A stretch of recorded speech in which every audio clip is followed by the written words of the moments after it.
A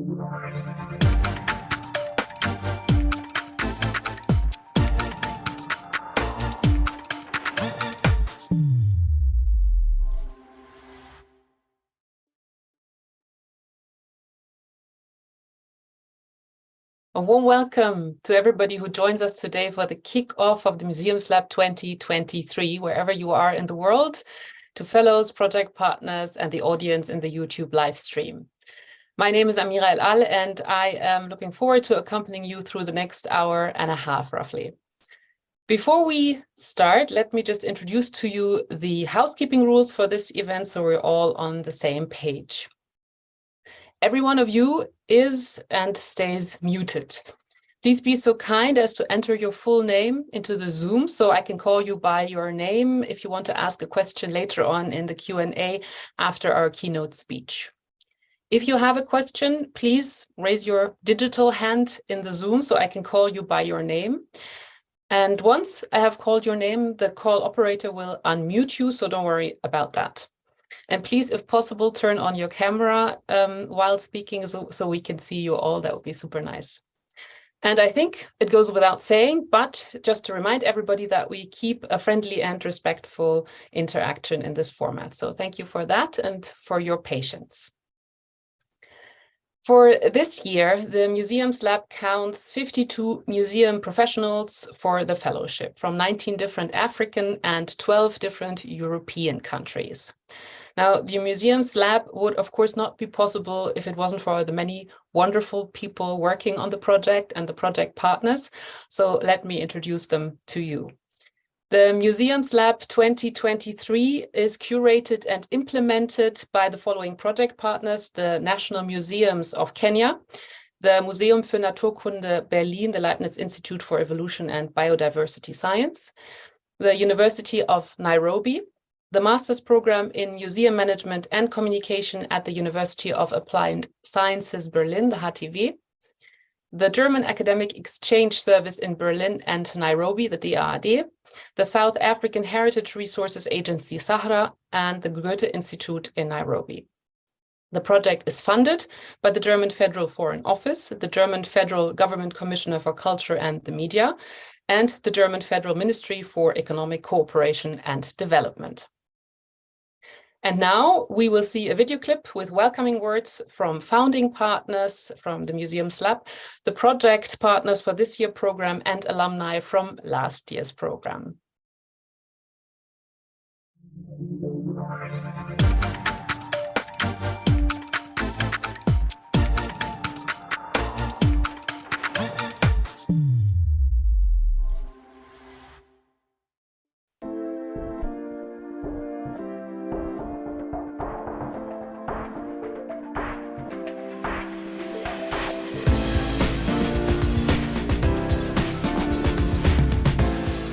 Hello, my name is Juma Ondeng. I'm the Advisor Culture to the Cabinet Secretary for Tourism, Wildlife and Heritage, Republic of Kenya, and an alumni of 2021 MuseumsLab training. Welcome to this year's training program. Welcome to the MuseumsLab 2023. My name is Johannes Vogel. I'm the Director of the Museum für Naturkunde, one of the partner organizations of this fantastic venture. I'm really looking forward to you being inspiring, being dedicated, being creative, and working together, creating a knowledge community together to change the imagination and the future of museums in Africa and in Europe. Good luck. Looking forward, welcoming you to Berlin. Goodbye. It's a wonderful initiative because the participants are able to share about their different experiences and their different skills and knowledge about the different spaces in which they occupy and in which they work in across the world.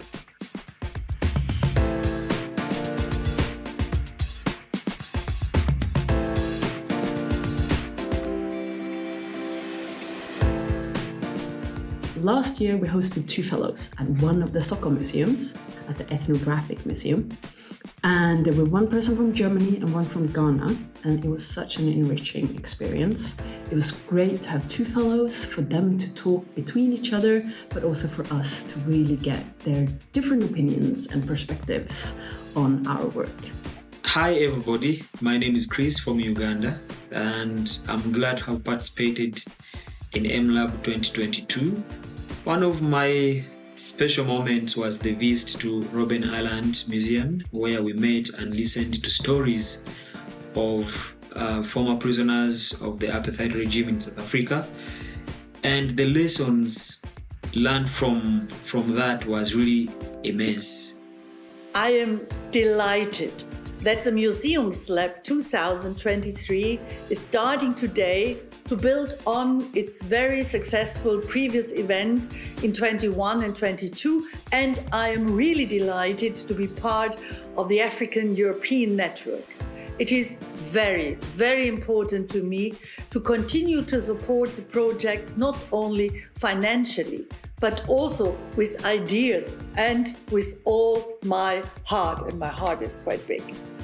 The MuseumsLab is a great example of successful international cooperation among museums, academic partners, and cultural institutions.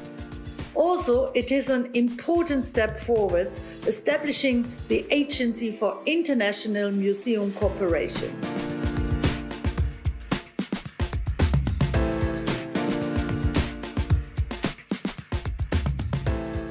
Greetings to all the esteemed delegates and fellows from the MuseumsLab 2023. As the CEO of South African Heritage Resources Agency, it gives me great pleasure to welcome you all. Sarah is thrilled to have you all here, and we appreciate your presence. We are proud to participate in the MuseumsLab project as it aligns with our mission to conserve and promote South Africa's diverse cultural heritage.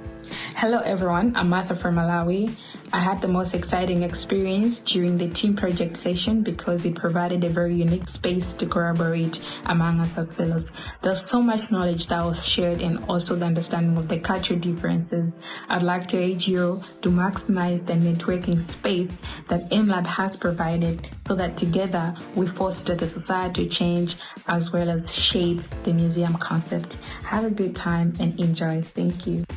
My colleagues and I from the LIB are looking very much forward to meet you. See you soon in Germany.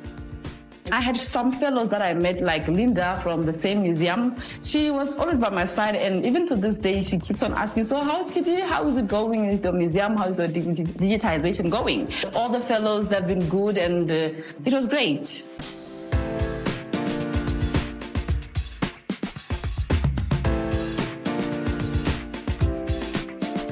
Being an architect, I'll always have a bias on buildings, people, culture, and spaces. And I think in the context of how museums of the future in Africa can look like, we need to be giving it a thought, how museums relate to people, relate to culture. And maybe that's a slightly different model from the museums as only places where you display artifacts and all that. We would like to encourage all participating fellows of the MuseumsLab program to seize this extraordinary opportunity to gain and to give new insights and perspectives. We hope that by working together, long-lasting and reliable relationships are created, where two continents together can carry the responsibility of the cultural heritage of the world. MuseumsLab was a great experience for me. I met different museum specialists from different countries. I traveled to 3 countries, Germany, Austria, and South Africa. The most special moment when I crossed the ocean headed to Robben Island, where Nelson Mandela prison was located. The Dächter in Hamburg have been taking part in the MuseumsLab project for the last couple of years, and we had the pleasure to experience a fellowship last year firsthand. And we just fell in love with the opportunity to exchange ideas and experiences, so we were just big proponents of bringing back 2 fellows this year as well. Yeah, hopefully you are excited as we are, and we are really looking forward to meet you. And yeah, all the best from Hamburg. See ya. See you. Bye.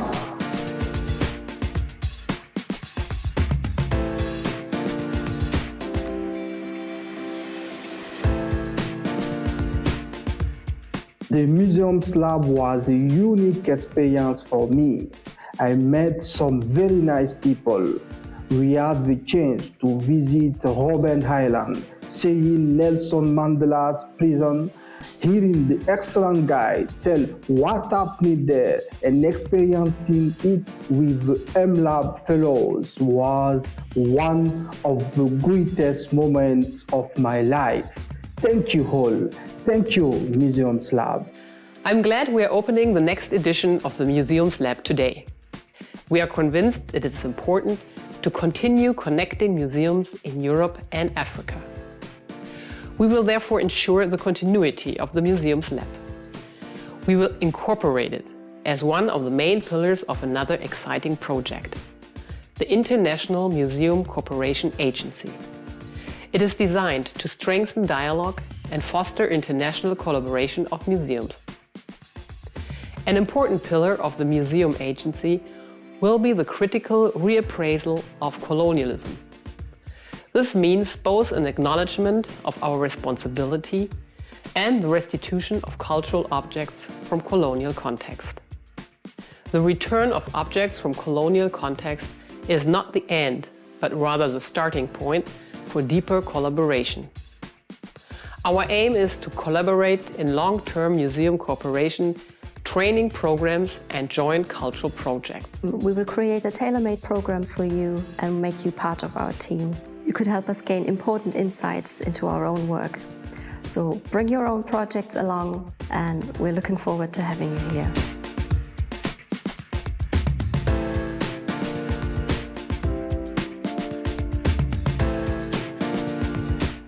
Well, the MuseumsLab 2022 was a huge success, largely due to the organizers' devotion. I was lucky to be at the Museum of Natural History of Berlin for 2 weeks because I could take the opportunity to talk with some important people and then was able to prepare some document like MOU between my university and 3 German museums. Together, we can make a significant impact and leave a lasting legacy for future generations. The MuseumsLab brings together a diverse range of outstanding professionals from Africa and Europe, and that's a value in itself.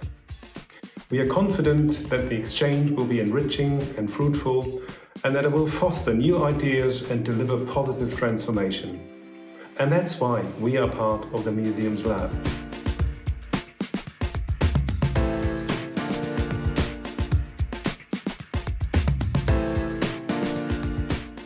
I not only increased my knowledge of the museum profession in general, but also establish relationships with other professionals. I want to say that from my study of the project of this year, it has increased in leaps and bounds, dimensions, innovations that nobody ever envisaged. And for this, I want to congratulate the organizers of this project and to give them kudos for a job well done. For the participants, I want to ask that you take everything that will be taught, learn, so that you can increase your knowledge of the museum profession. Congratulations to everyone that is a speaker as well as a panelist and participant. This program, this joint learning between the institutions, between all different kinds of fellows from, I would say, lots of places in Europe, Germany, and the African continent is so important because we need to open the windows of our institution to gain new insights, to get rebellious thoughts, to be critically reflected upon, because as you all know, we need to reinvent ourselves as an institution. I would also love to encourage the participants for 2023 to take their time and enjoy, to connect with all the different stakeholders and follow up on the different and relevant projects that they bring up or they discuss during their time within the project, so that they make a difference back home in their own museums. I would also love to encourage them to share on the project with the other colleagues back home so that we create a wider pool of exposure and learning. Thank you.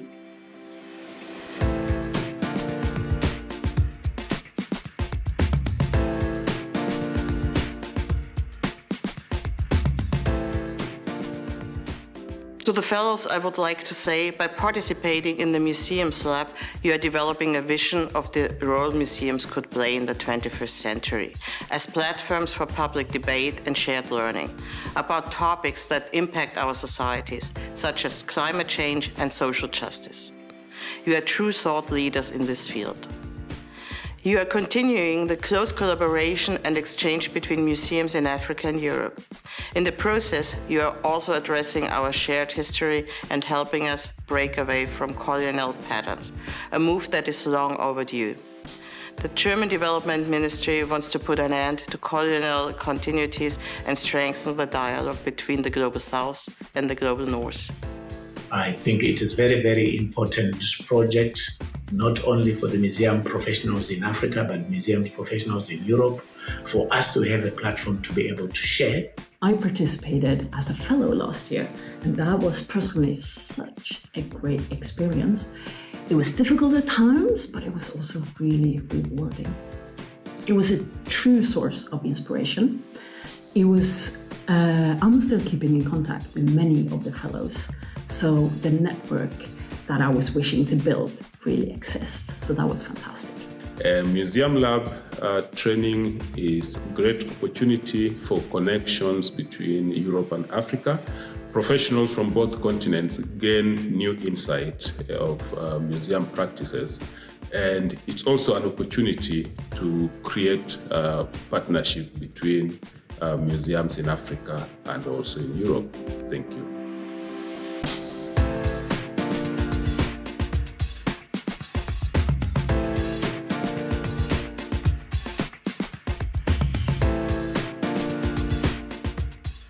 Dear fellows, I wish you an exciting, insightful learning experience, a great time together, fruitful exchange and useful results. Thank you all. Your work intensifies the cooperation between European and African museums and thus strengthens mutual trust and understanding. I would like to express further special thanks to the participation museums and to all project partners. Thank you all. We would like to encourage museums everywhere in Africa and Europe to continue or start working with the project. We want the Museums Lab to grow further in the coming years. We had the great pleasure of hosting Museums Lab in Cape Town last year, where the interaction with Sarah actually started. And I was then a consultant for the advisors who brought me on board, and we've been sharing a lot of rich experiences about how South Africa can play a role, particularly this year in coordinating residencies.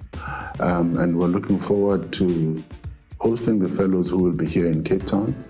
And hopefully that residency program will extend to other parts of Africa. And as we know that Module 3 this year is in Kenya, we're really looking forward also to interact with the Museum of Kenya. And as Sarah, we're trying to deepen our relations with sister organizations, sister museums in the continent.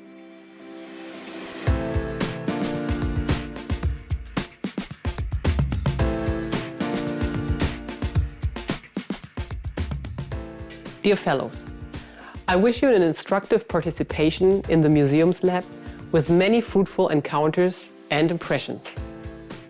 And I hope you will be able to put the results into practice in your future professional life. I was one of the first fellows of the Museum Lab in Germany, in Berlin in 2021, and I was really, really happy to be part of that amazing cohort. And I had such an amazing experience spending time at the Hochschule in Hamburg and sharing my experience and my practice with my German fellows and my African fellows.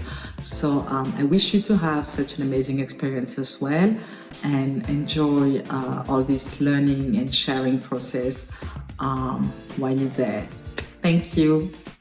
And don't forget, you are about to become part of the fascinating and growing MuseumsLab family and network. I wish you all the best for that. And I trust that everyone will see the value that the MuseumsLab brings. It certainly has brought a lot of value for me as an architect, as a heritage practitioner. Enjoy your time, guys. Thank you very much.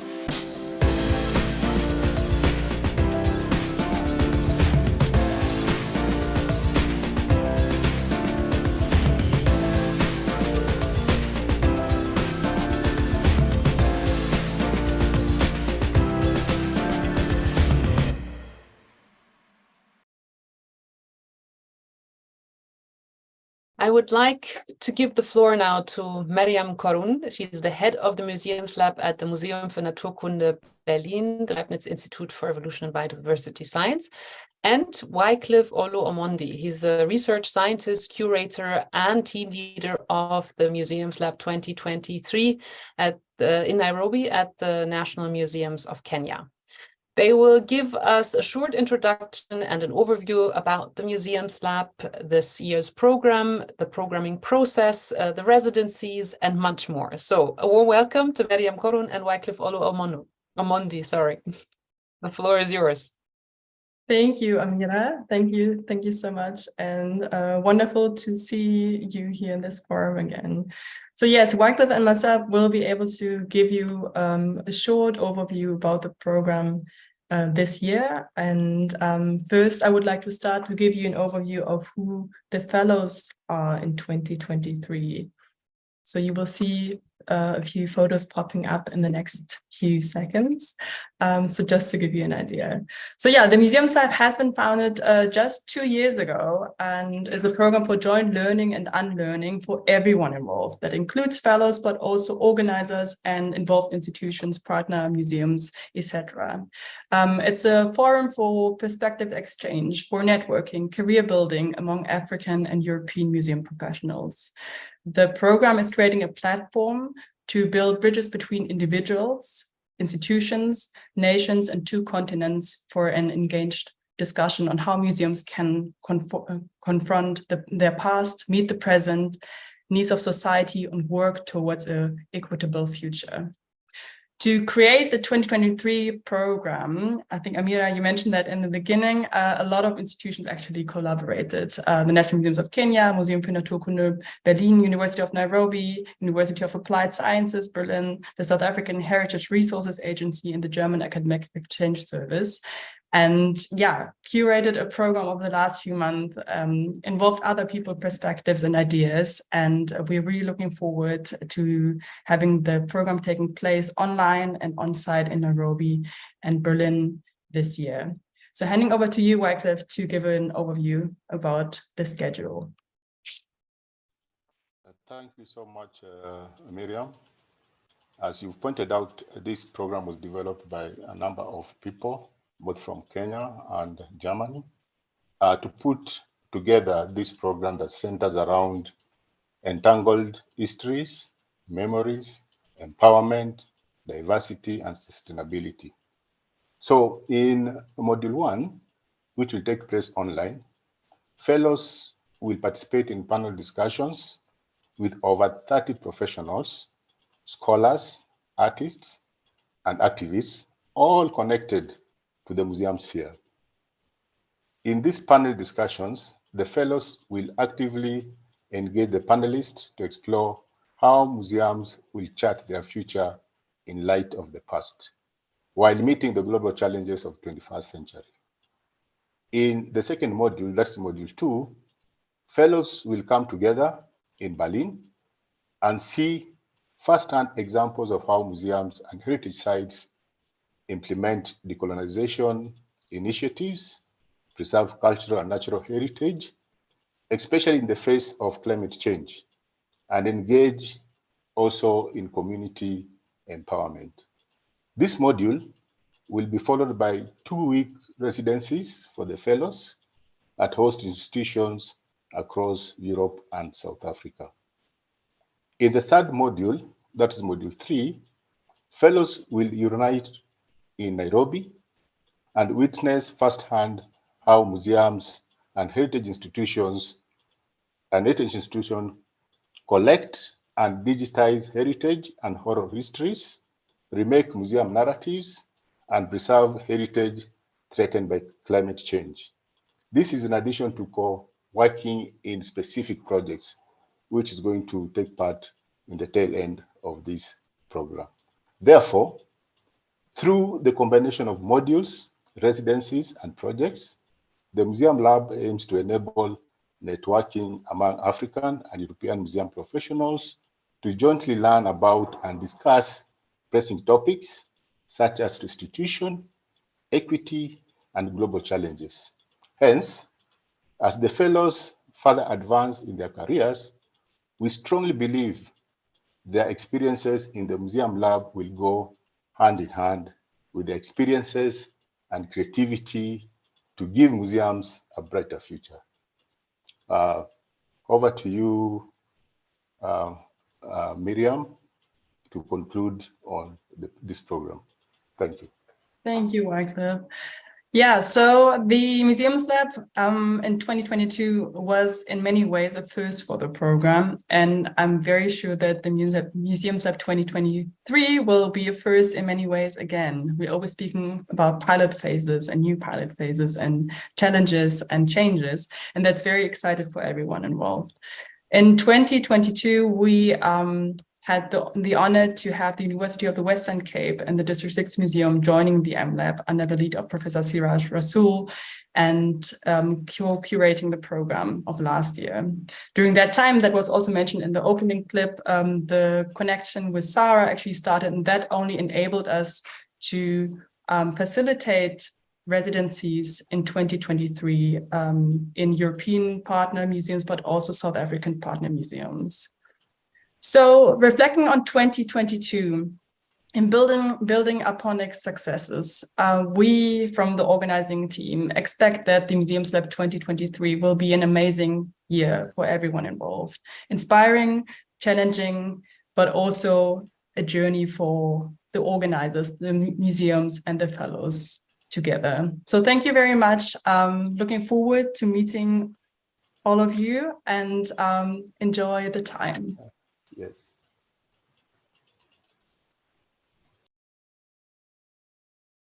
Thank you very much, Miriam and Wycliffe, for this overview and introduction to the Museums Lab 2023. We're very excited. And I'm very excited and I have the great pleasure to introduce to you now today's keynote speaker. Nigerian-British curator and art historian and writer, Aindrea Emelife. Warm welcome. Aindrea has specialized in modern and contemporary art with a focus on questions around colonial and decolonial histories in Africa, transnationalism, and the politics of representation. She's currently curator at large, modern and contemporary at Edo Museum of West African Art. Born in London, Aindrea studied at the Coulthard Institute of Art in London before embarking on a multifaceted career as a curator and art historian, producing highly acclaimed exhibitions for museums, galleries, and private collections internationally. Recent exhibitions include Black Venues, an exhibition for Fotografiska, New York, that surveys the legacy of Black women in visual culture. It is currently on exhibition at the Museum of the African Diaspora, EMOWAA, in San Francisco, and will also be shown this year at Somerset House in London. Aindrea's first book, A Brief History of Protest Art, was released by TAAD in March 2022, and she's also contributed to exhibition catalogs and many publications, most recently including Revising Modern British Art. In 2021, Aindrea was appointed to the Mayor of London's Commission for Diversity in the Public Realm and selected for the Forbes 30 Under 30 list. Today, she will talk to us about what restitution means and can do for contemporary art. And we are very glad and happy you found the time to be with us today. A warm welcome to Aindrea Emelife. Thank you so much for that lovely introduction. I hope everyone can hear me, otherwise I'll continue. Yes. Well, great. So the stage is yours. Perfect. So thank you, everybody. And actually, it was so incredibly heartwarming and exciting to listen to all those messages from the past Museums Lab. It's so incredible to see, you know, the fact that this exists is incredibly important. And I mean, you'll see this in my keynote. Connectivity between the West and Africa is an incredibly important outcome, I think, of restitution. So when I was asked to present this keynote, I sat and I thought what I can sort of contribute at this moment in time. As you will have noticed, I'm not a 50-something-year-old professor from Oxford or whatever. I'm a young curator. I study at the Courtauld Institute of Art. I focused, as mentioned in the introduction, on transnationalism, on decolonial histories, and how that relates to contemporary art. And I've recently been appointed as a curator at EMOWAA, which is a new museum.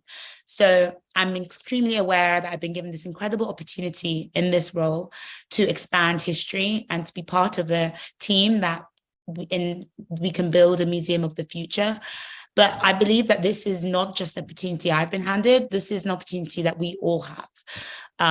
As we're looking within our own institutions or to other institutions, we have the possibility of creating a museum of the future.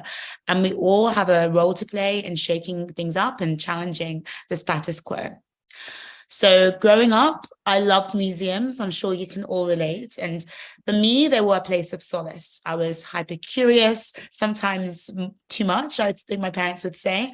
And museums were a place where my curiosity was rewarded and where stories lived. I was also acutely aware that museums and art history could do more.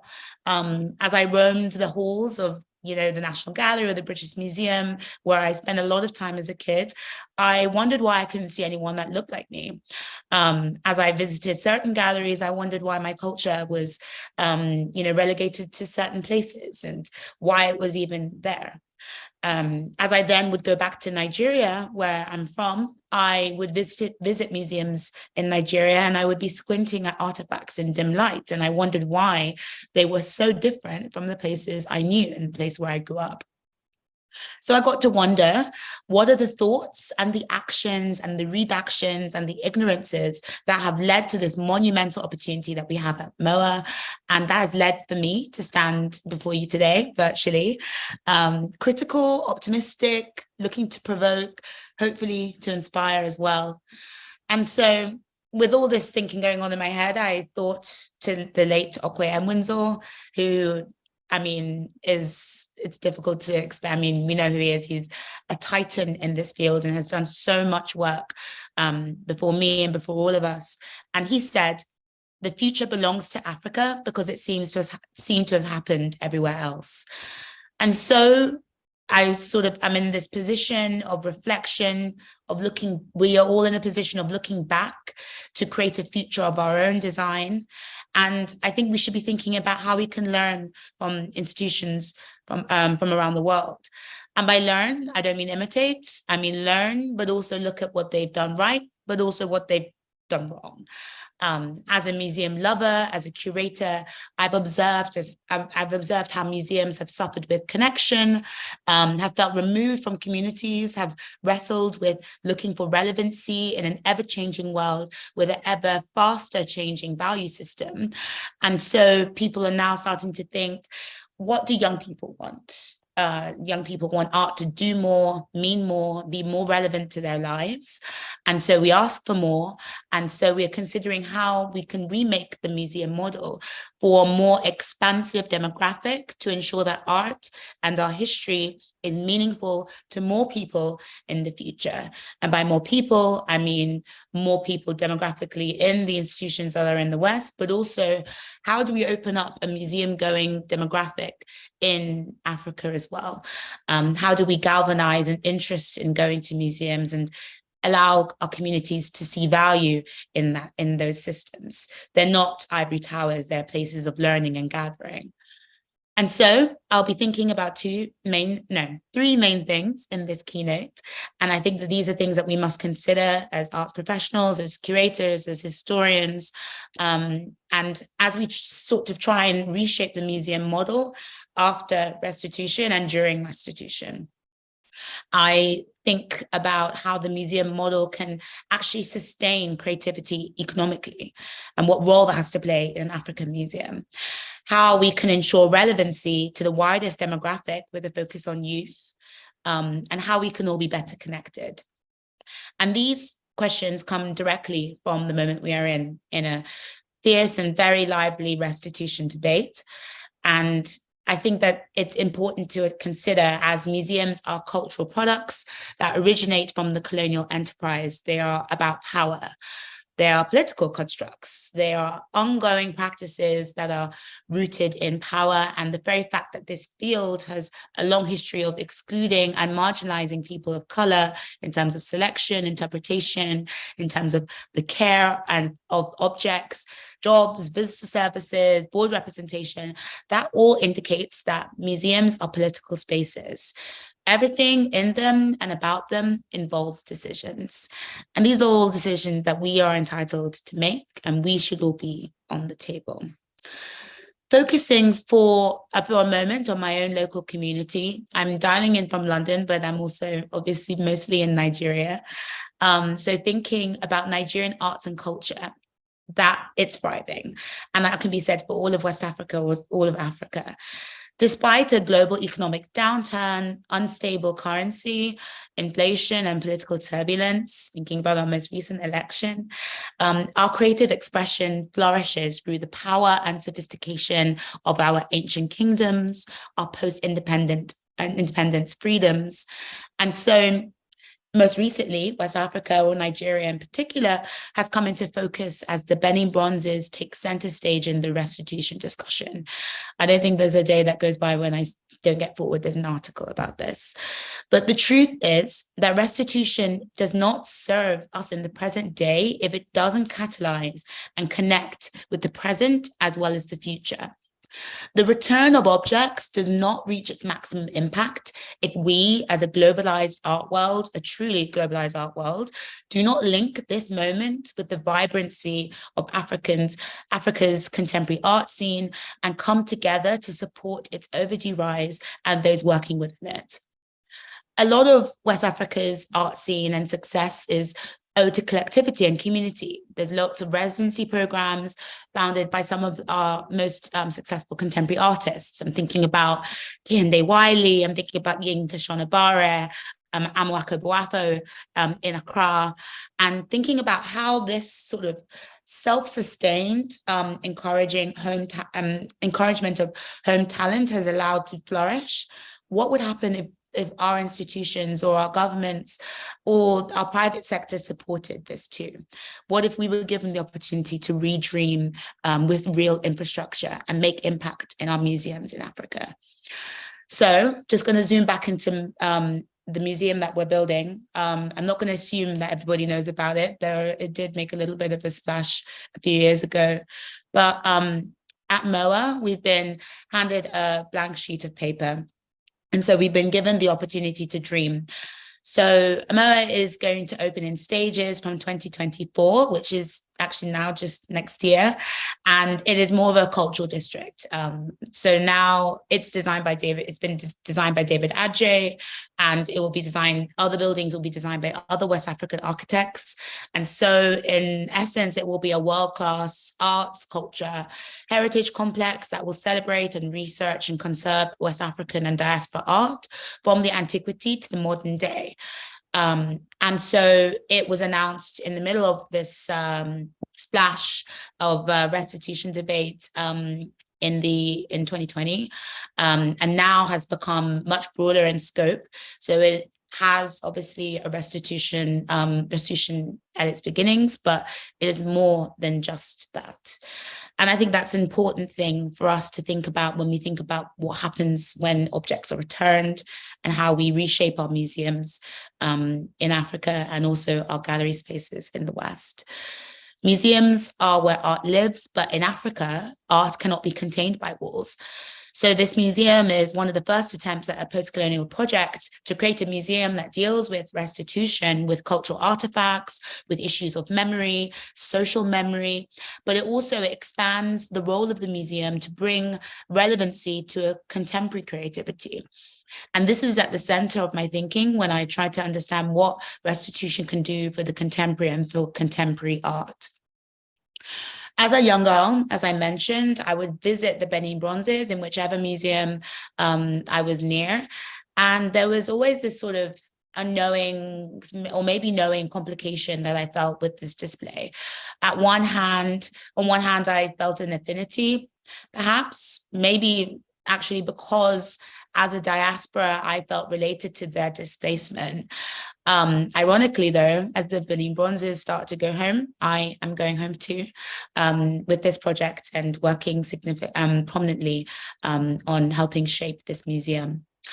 As I mentioned, studying at the Courtauld and sort of working with modern contemporary has allowed me to try to figure out how these historic artifacts and these legacies can be a sort of key to unlock a further understanding and maybe a reestablishing of a canon that at once seemed disjointed by the displacement of objects. So instead of building a palace for art, which is often tempting when people try to build new museums, we decided to deconstruct the museum itself, creating an expansive creative district that looks at the needs of Africa and of West Africa. Art will not be the only thing that lives at the museum. It will have artists, artisans, all manner of creatives. And I think that that is an important aspect because it's reinvigorating the life that was the living culture that was when these objects were, before these objects were taken. I think it's critical to build these sort of critical social ecologies. We have to build incubators and places that archives and places that we can reimagine knowledge directly on the continent. So the places that people like me and people like you can work and do the reams and reams of research and backlogs of attention can be done on our own terms and on our own grounds, and with the great collaboration of museums in the West. And luckily, Germany has been so integral to this project and many others. So we look to reconfigure what a museum of the future looks like and what a museum of Africa can be. But a world-class museum is not world-class if it just revels in its shininess whilst its surroundings crumble. So as we consider what a blueprint for a museum in Africa is and sustain, we try and also to sustain a museum infrastructure throughout West Africa, working, as I said, with living culture, with artisans, with oral knowledges, with local histories and elevating them so that academia is not just this little wrapped up thing that exists in the West so that it speaks our language. How do we, incorporate all the many dialects, all the many tribes of West Africa, of Nigeria, of the many countries within it? How do we communicate to these different languages and sensibilities? Do we have wall text in Pidgin, for example? How do we wrangle with the different ways of telling stories and knowledge so that it's not just copycatting what has existed and worked well in our Western institutions? And I guess this also, coming back to restitution again, I guess there's this idolized notion that I've heard from some people that you just give back objects and looted artifacts and then we can just go along and do our rituals and do whatever we were doing before and sort of engage with the sentimental purpose that, by giving things back, that's it. You can just kind of wipe hands and then we can go on with things as they were. But that's one of the previous speakers in the reel that just happened mentioned that this is just the beginning of a relationship. It's not the and so thinking again how we can envisage a connection between the West and Africa. And I think as a diaspora, as I mentioned, Nigerian, but British born and brought up, I can see quite clearly how vital this unity is. And so humbled to be part of this process.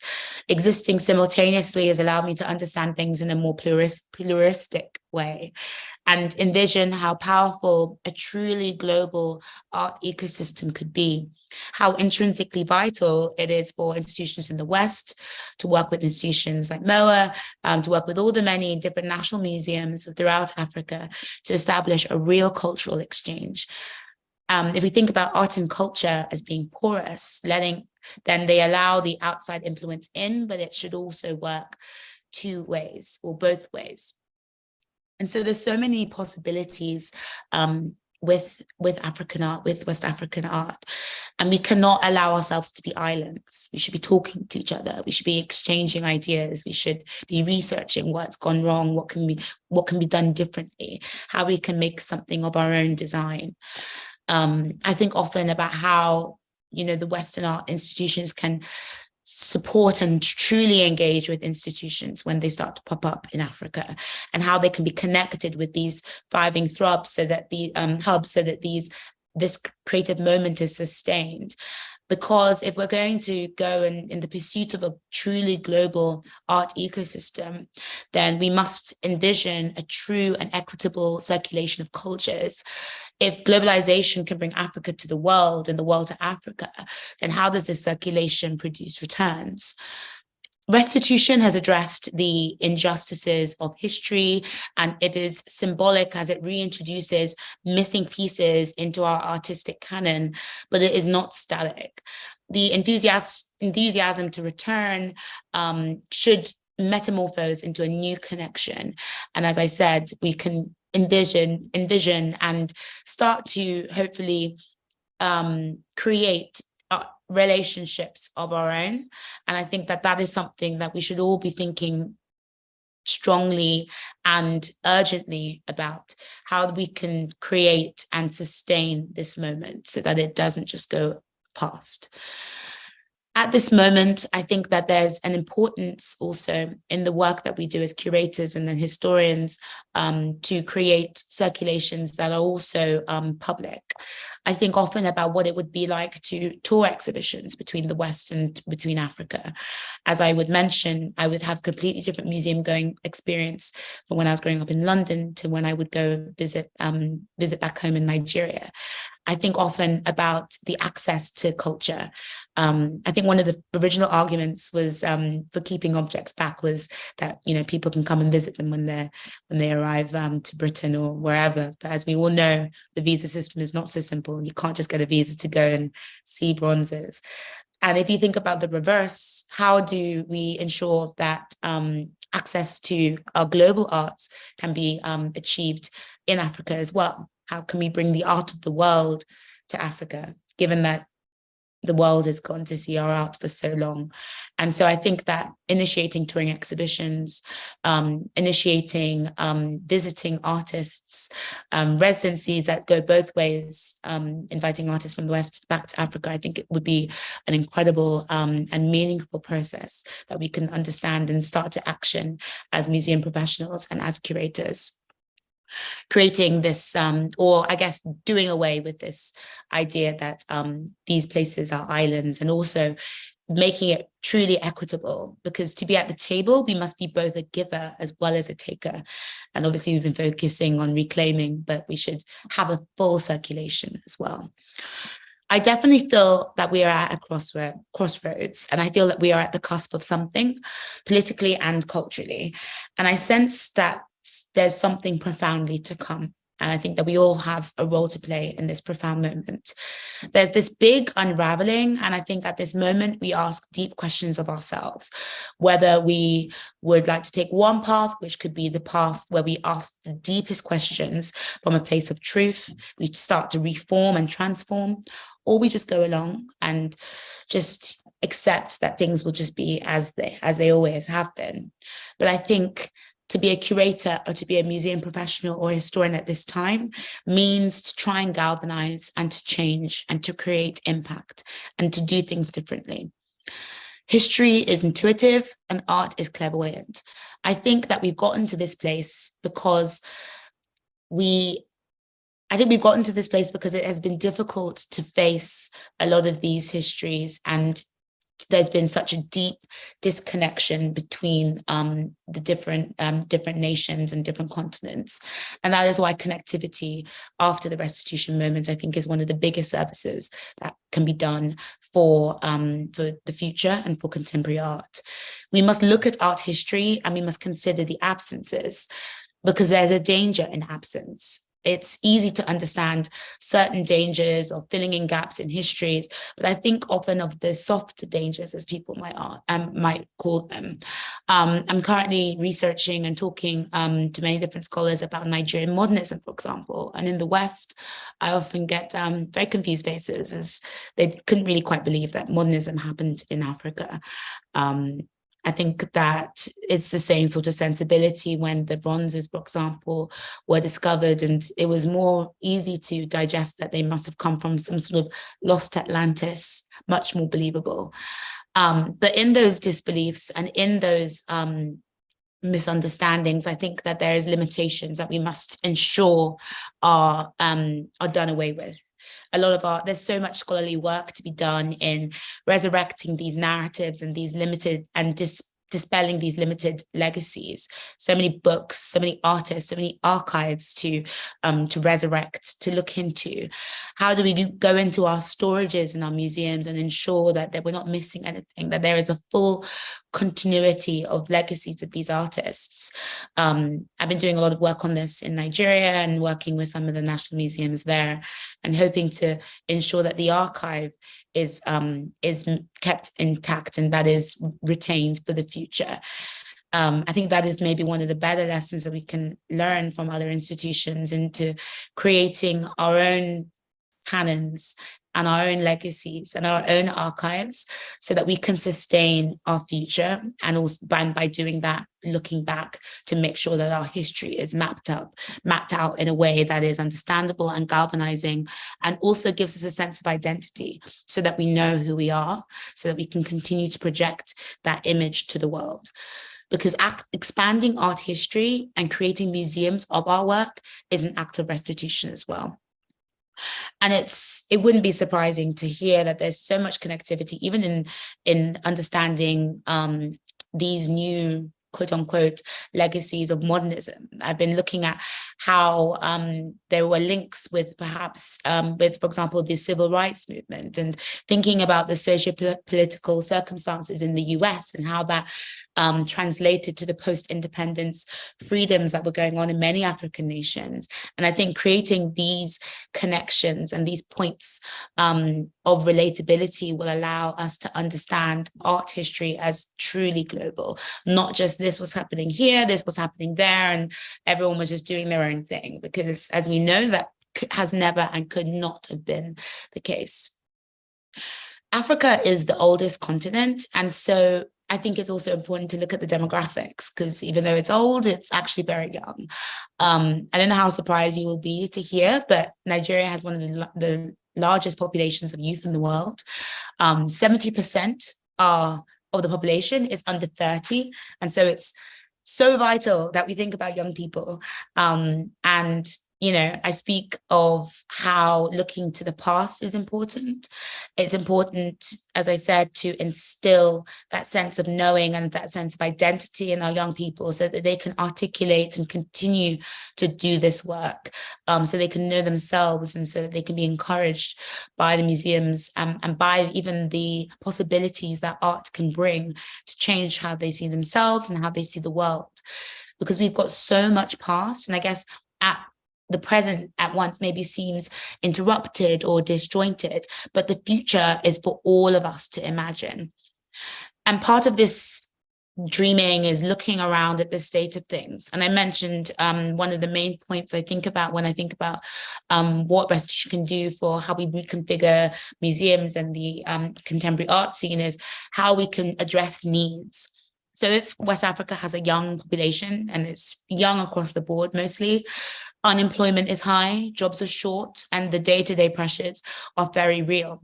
So we have to take this into account into how we display and how we talk about these narratives, how we make things seem relevant, and also how we sustain creativity so that there's so much more art and so much more knowledge to be gained in the future. We should be uplifting and working with our hyper-creative communities, our long traditions of crafts and artisans, to ensure that these artistic traditions are not dying out as they already are, and ensure that museums are not just a place of learning and display, but they're also supporting the future. I think that museums of Africa have much more of a circular role to be done for our communities, and giving value beyond learning, I think is one that will be very interesting to see how that is configured. As I mentioned, our culture is a living culture, and it's rich and it's replete in its greatness when it comes from some sort of nourishing foundation, and museums can do that. I often think about, countries that have done or have such great legacies of crafts, and they've just been very good propaganda machines for them because they've had great foundations.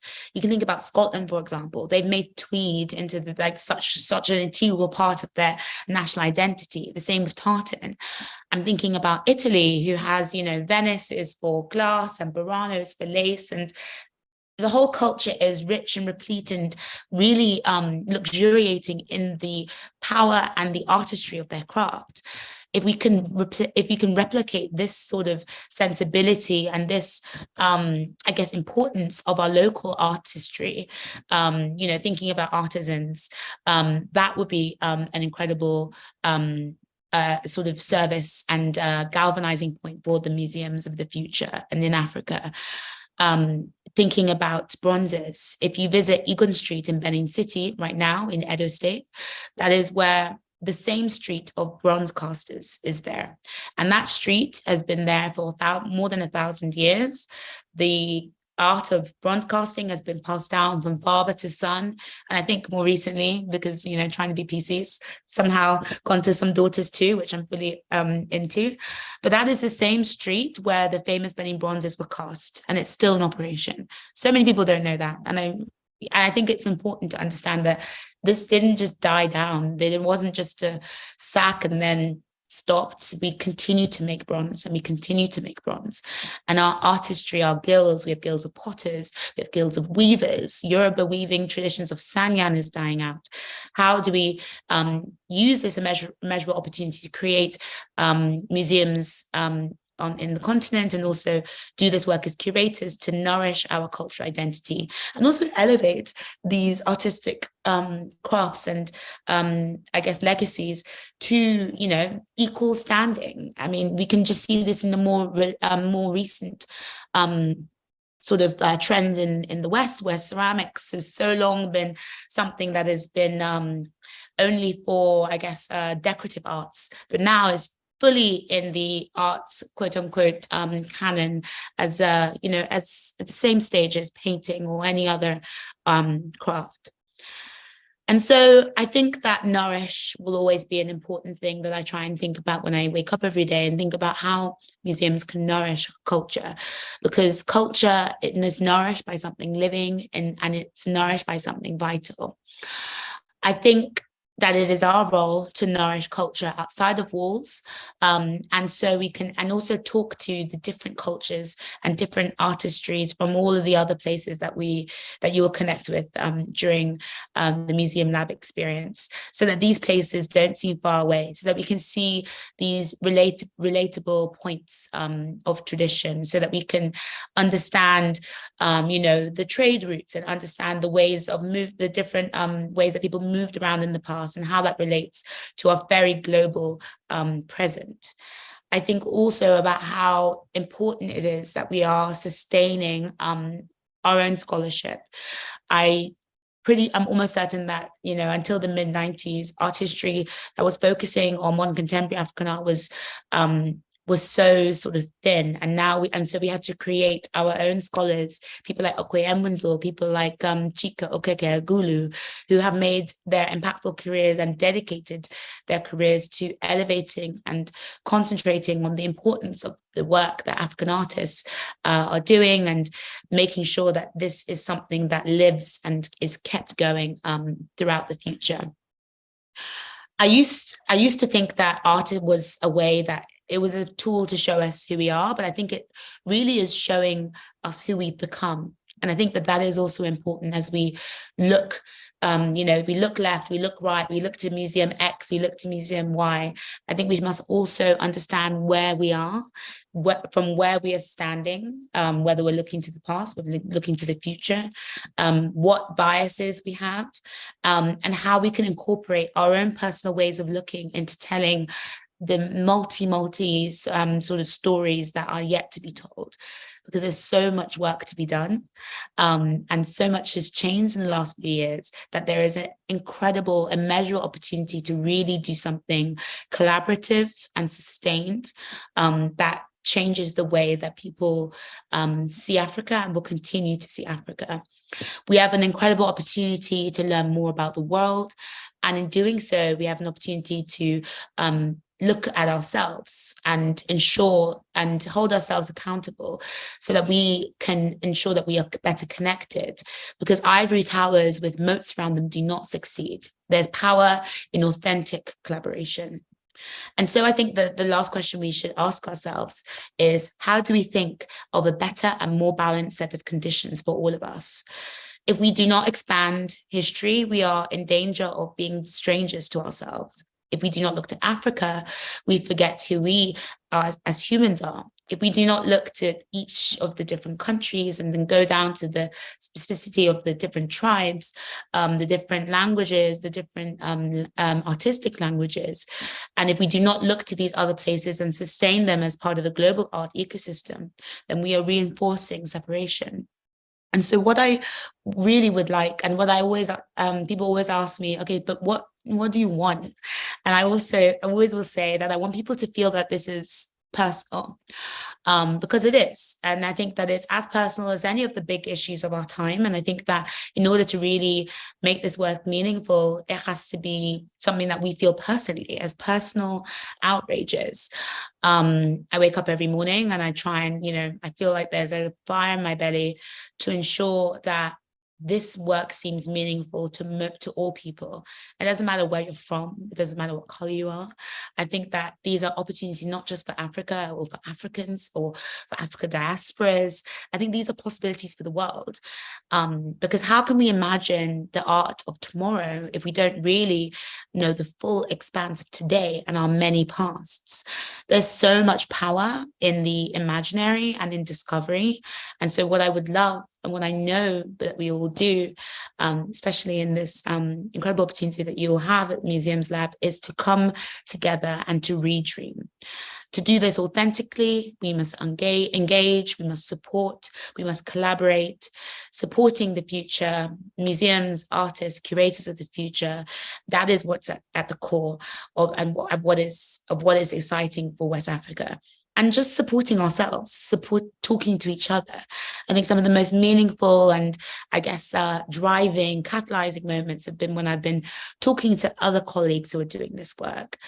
I think that what we're all doing and what we all look to do is to remove these limited blinkers of history and allow the world to see Africa and to see the world as more of a connected moment and a connected place. And I think if we come together and we redream what we can do, what art is, what African art is, what a museum in Africa can be, we can do something magical that changes the world completely and changes the way that we see ourselves. Thank you.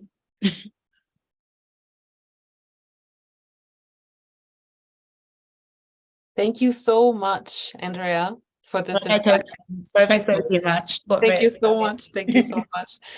I'm sure there's going to be a lot of questions from the audience. So just let me remind you, if you have any questions, please raise your digital hands in the Zoom. and then I can call you by your name. And once I've called your name, the call operator will unmute you. And please, if possible, turn on your camera while speaking so we can all see you. That would be super nice. And of course, alternatively, you can also ask your question via the chat function. So let me see if there's already, I think there's already questions coming in. Yeah, there is. Elizabeth Pereira, she's raising her hand. So can we get her into the feed? Yeah, super. Hello. Hello. Very nice you're joining us. Hello, I am Elizabeth. I'm from Portugal. Thank you for this wonderful initiative that is the Museum Lab. I'm very, very happy to be part of it. And I have a question to Aindrea, because this is mainly a curiosity of mine, because I never been to Africa. And so when you were talking about, you went to museums in London and then you went to museums in Nigeria, and there was a lot of differences. Can you explain me a little better what was different? What was this shock between the two museums? Can you tell me about that? So I can speak more for Nigeria, but I have been to other museums in West Africa. The difference is that with the funding for museums in Africa or in West, or at least in Nigeria, is nowhere near what how how governments work in the West. So I'm pretty sure that the Tates or the National Galleries, they get government subsidization, they get funding. From what I've been told and what I've been made aware, our museums, we have national museums, we have a lot. I think we have maybe 70 in Nigeria in different places and different scales, but they are underfunded.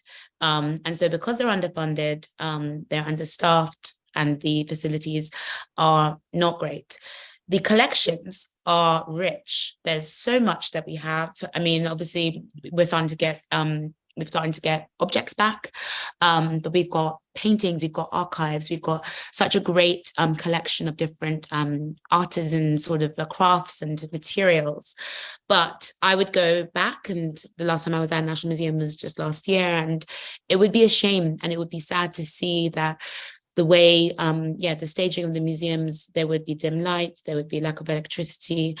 And this is something that I think was one of the driving points for, creating EMOWAA. EMOWAA is a private sector funded museum because, again, as I said, there's not really funding put into our structure, although the recent president has said that would be part of his remit, hopefully. And I think that it's an incredibly important thing because, again, it presents two things to consider. One, if museums have been underfunded and the way that they've been presented historically have been this way, how do you re-engage an audience that wouldn't really be going to these museums when our museum comes up? I know lots of friends who grew up in Lagos. I didn't grow up there. I went back and forth, who haven't been to the National Museum, even though they grew up there, because, there wasn't light, there was humid. It wasn't a place that they felt that they wanted to go. And I think that what we have is a great opportunity to be connected and to create something new, but also what we'd like to do with EMOWAA at least. And I think what would be great when we think about different museums in the West is how we can ensure and help build up these institutions as well. I think it would be bad to just build a beautiful museum and then let everything, as I said, just exist. I think what we all do at EMOWAA is, think about how we can help these institutions to, whether it's with their display or with their storage. But what I'd like to see also is how we, I say we, even because I'm in London, not because of Nigeria, but how different institutions can help this mission as well. Because as I said, it's a global issue. Because if objects are struggling or if museums are struggling in different countries, that is all of our art history that's being affected. And it's been great to see some of that that work start to be done. There's been some great initiatives done. There was a project called Reorg that was going through some of our storages that was partly funded by, I think, an American institution. And I think it's exciting to see people start to think about this as an important global issue because, yeah, in Africa, as I mentioned, art is incredibly embedded into the way that we tell stories, the way that we see ourselves. It lives on the street and it's been sustained very well in galleries and in some private institutions that artists have made, but it'll be exciting to see what happens as more museums start to be built and the museums that exist are further enriched and, you know, look better and sort of serve the communities that they live in. Thank you so much. Thank you for the question and the elaborate answer. That's fantastic. We have quite a few questions coming up. Okay, I'll try to keep answers shorter then, sorry. No, it's okay. Just because we will have, we have like a couple of people waiting in line. I hope I say your name right. It's Njabulo Shipangura from the Manchester Museum who wants to ask a question. I think we can see you as well. Yes, fantastic. I'm sorry if I did not pronounce your name right. No, it's fine. It's fine.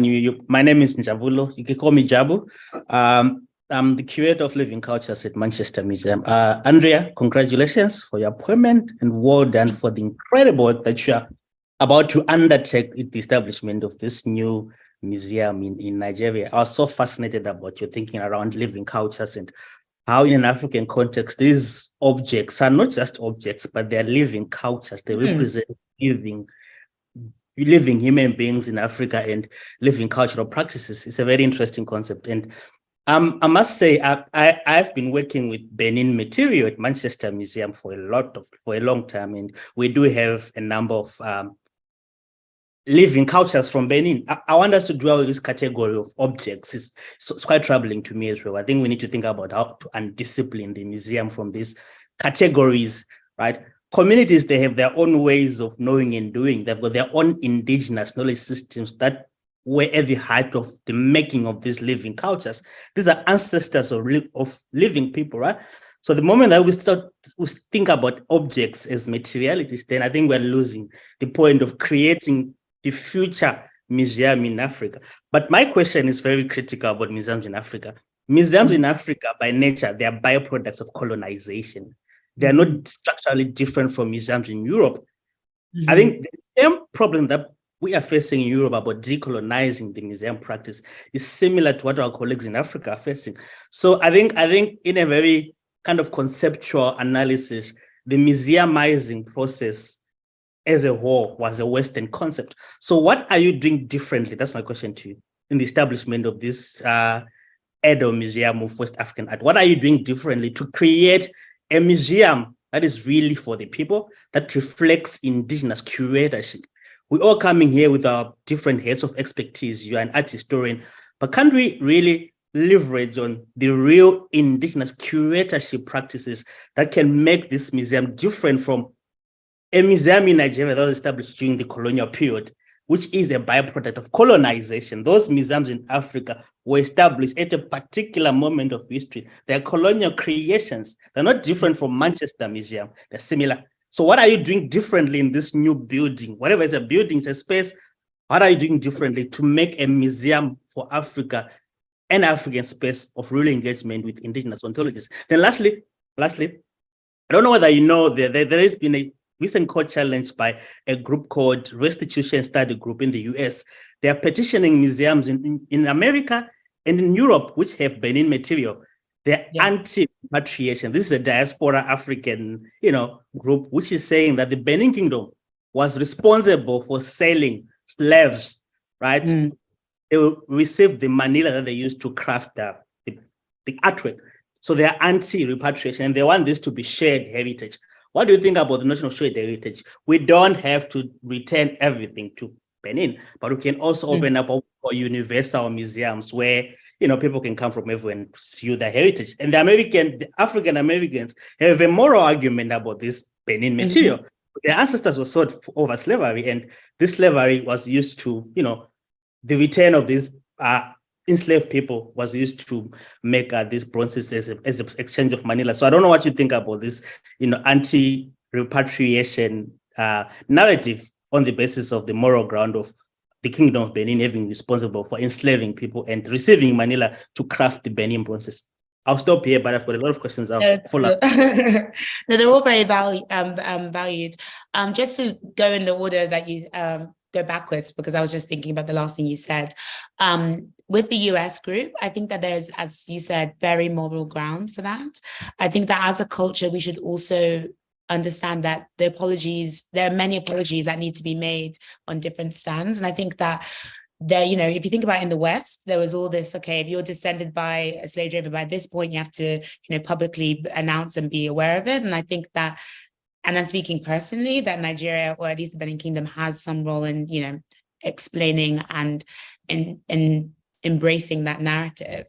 But on your point of how we can also ensure like a circulation of objects, again, EMOWAA is not getting objects or being an owner, they're just displaying. But I think what we're excited about and what I think would be good is to ensure that objects are circulated, as long as the agency and the ownership is returned to whoever they decide is the owner. And you might have seen recently that was decided as the Oba, but so it then becomes more of, okay, can it be on loan for X amount of years? And then, there's just about the agency of being able to say, this is whoever our is object, and then it can be a representative and be shown in different cultures under that agency. Regarding what we're doing differently, I think we're asking a lot of questions and we're learning a lot in terms of, I think I mentioned trying to elevate different types of historians and different types of storytellers. We're speaking a lot to local historians. We're focusing a lot on trying to create archives of local knowledges and oral histories, as a lot of storytelling, a lot of information is passed down by that system, and trying to understand more impactfully how we can create for a West African audience. So we're actually not thinking about international visitorships or international tourism or any of that. We're trying to think about what a museum needs and what to do to serve West Africa most directly. And I think that's where the idea of how can we help the artisans who are there, creating bronze, and for all these, how can we help, how can we assist with XYZ, how can we create economic opportunities, is part of that idea. Because we can't, as you just say, and as I think I mentioned, you can't just build a shiny like colonial ivory tower. That's not enticing and it's not necessary, and that's not what people need. They don't need another beautiful building. They need something that serves them and something that brings a sense of identity and also elevates the stories so that they're not lost. I personally have been very passionate about trying to archive stories orally in different dialects and create sound libraries of that, and that will be an ongoing process, hopefully. Also thinking very meaningfully about how to decolonize like how we speak about different objects, having looked at different texts and different categories in institutions of the West. I think there's a lot to learn about how these things are categorized, and also how we speak in what dialect, in which which words are we using? Are we talking in Pidgin? Are we talking in XYZ? And I think that hopefully will be embedded into the sort of museum display practice. And also, I guess, also making sure that the museum seems open. So the first building is a research and collections lab. And so, but a lot of that will be very open there'll be open days, and there'll also be glass so you can see what's going on and understand all of that, all of the, the material work that's being done, all of the sort of handling and the sort of history being collected in real time. And I think hopefully this sort of openness and I guess crowdsourcing and on the ground research from, West African audiences will ensure that we don't just repeat, as you say, the colonial project again. Thank you so much. We have quite a few people still wanting to ask questions, and we're running quickly out of time. So, Aindrea, I would like to take the next two people together, and then you could answer the questions after we heard the questions from both of them. Next will be Melissa Korkut, and then afterwards Logizo Gumede. And I ask you, please, keep your questions short, so we give everybody the chance to ask their questions. So, if possible, short questions. Then Aindrea can, take everybody's question. So, hello, Melissa. Hello, can you hear me? Yes. All right, I'll just go straight into the question. Yes, please. With you working in art industries in both West Africa and Europe, how do you encounter collaborations on important projects? And same goes for collaborations between African countries. How do you see that? Is there a need of improvements? Thank you very much. Aindrea, we take the next, which will be Lojizo Gumede, also I think from South Africa. Hi, good to see you. If also possibly you keep your question short, so then everybody gets a chance to ask their questions. Hi, can you hear us? We can't hear you. No, I think we can hear you now. Hello? I don't see anything happening. Oh, Hello? yeah.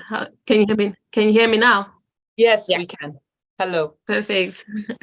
All right. Yes. Thank you. Thank you for the presentation. I will keep my questions short. Just a few ones. No, one question, short please, questions. only, because that would be, because we still have people waiting and we have to get out at 6:30 sharp. So one question would be fantastic. Okay. So how will the museum that you're building be different in terms of it being sustainable for the future financially and environmentally? Because we find a lot of museums being built but actually not being sustained for future. Great, thank you. I'll go back to the first question. So the first question was about how I see collaborations between the West and between the museum or with West Africa, I guess, and what can be done better.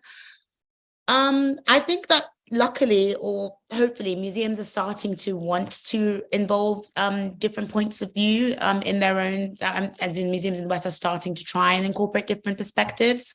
They could do that a lot better. I still see shows and I look at who's curating or who's been working on them and think, okay, they could have, had a little bit of, could have inquired with a few extra people and made it a bit more authentic. I think there's definitely a lot more to be done on that front. But within the work that I hope to do with this museum is, as I mentioned, I think that'd be incredible to try and create a cultural exchange by way of touring exhibitions, but also a circulation of knowledges. It's a museum for West African art, so by definition, no one curator can know everything about West African art. So we have to ensure that there's many different people being consulted and that those knowledges are distributed to different spaces.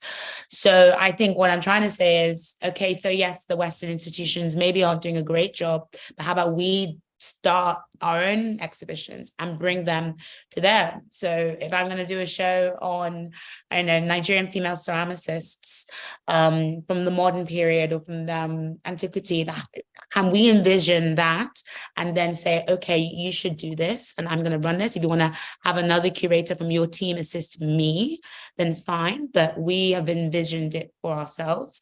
You should take the work we've done rather than always having the Med or the MoMAs or whoever creating it and, staging it themselves. I think this is this agency that we can galvanize. And I think hopefully there'll be opportunity and appetite to listen. Well, there definitely should be.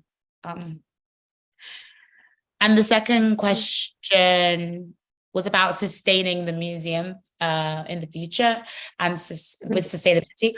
So I don't know very much about the ecological standpoint. I do know that that is being thought about thoroughly, but in terms of ensuring that the museum exists still, I think that is the point of that, and I think that's why a lot of the funding is private, is so that it can be sustained. I think you'll know that. I'm trying to think how to say politically, that you can't always count on your governments in Africa. So I think that it's important that there are enough international stakeholders. And again, that goes to the point of how do we make sure that we're connected? So if it's a museum obviously there's funding by ourselves, by Africans, by Nigerians, by West Africans, but also if we have institutions in the West who have a vested interest in continuing the project, which we do, then there'll be a sense of future that we can work to. So we've done most of our funding that way to ensure that, that it will continue. And a lot of that funding has been multi-year so far. Thank you so much. I think we have time to take one more question, if we keep it short, and it is from Chinelo. I hope I pronounced that right. And hi. Good, you're joining us. We can't hear you yet. I like your dress, though. We can't hear you yet, but did you put her? Are you hearing me now? Yes, now we can you hear me? Okay, Hi. I'm from National Museum, Lagos. Hi. And my main question, hi. And my main question is, how do we get the Nigerian objects, especially the Bini bronzes that are scattered all over the world? How do we get the governments to repatriate them back to Nigeria? Because I learned that some of them don't have the political will to bring them back because of the vacuum it will create in their museums. So that has been like the long-standing argument for so long. People have been saying, oh, you can't send things back, our museums will be empty. And that is obviously not true. Taking any museum that has bronzes in the UK, they're probably showing a very small amount of the bronzes that they have. A lot of it's in storage. So that argument would never be true, even if they gave back half of their objects.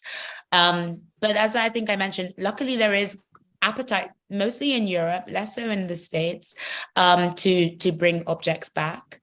I think that hopefully the work that we do will help because we'll have, space to display, but then also as, we can collaborate with your museum, with other museums in Nigeria, and as those museums become fit to display, then there'll be more things coming back as well. There's been some things come back last December. Some from the German government came back, which was great. But yeah, I think it's something that will continue to develop. And as we sort of, articulate and, wrangle with what are very valued and valid points, like the US group that was just mentioned in the last question, I think it will become more clear what a sort of roadmap to getting objects back will be.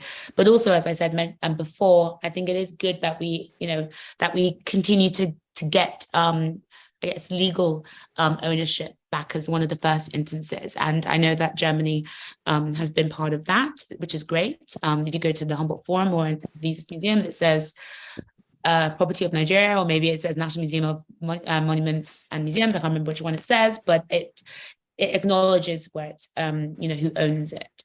I think we're getting much faster, speed and tread than before.